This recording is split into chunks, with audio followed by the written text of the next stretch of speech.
No problem. What is wrong with you guys? Just bumping into me. Who are these people? Do you guys know who this is? The nerve of you guys. What is this here? You're probably stealing. Yes, sir. No problem. I'll be more careful. Jeez, John. Do you want to get us in more trouble? Did you see him in front of us? I guess I wasn't looking. I've been thinking about what Jesus did. James, that was the strongest Passover meal I had ever had. Sometimes I don't understand what Jesus says or does. Yeah, it was weird to have Jesus wash our feet. I mean, it's Jesus. He's not our servant. He's our teacher, our leader, and our friend. We should be washing his feet. It feels backwards to have him kneeling down and serving us like that.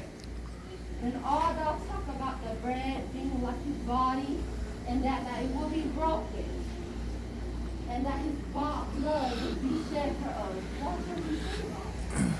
I don't know.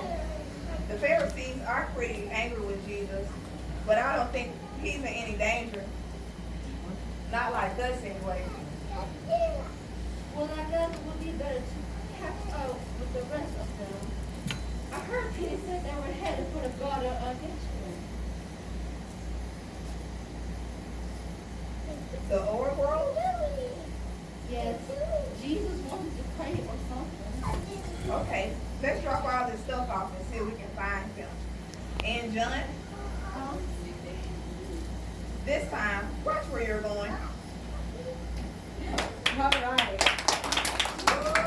All right. So the characters in the Bible drama were James and John. And they bumped into a Roman soldier, a Roman guard, because during the time back in Jesus' day, the Roman officials were in charge. And they walked around with such great authority that the people of Israel who followed God would sometimes feel scared to even be able to practice their faith, to talk about Jesus, because they didn't want them around. But yet and still, Jesus didn't let this stop him. He continued to serve his disciples. And as you heard his disciples talking about, what did they say they just got through doing for Jesus? Washing his feet.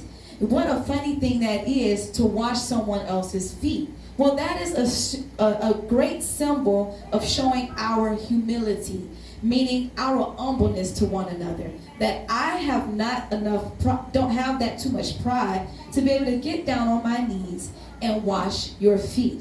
And Jesus did that for his disciples. Wouldn't it have been funny for him to wash his disciples' feet and not the other way around? That's what John and James were discussing. How awkward it was for them, being his disciples, their being his followers, to get and have their master serve them.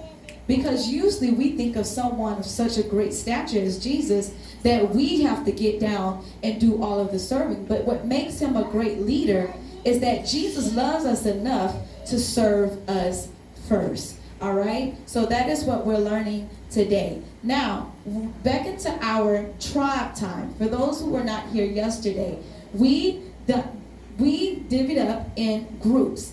These here are what you see are the names of our tribes. All right? These are the 12 tribes of Israel.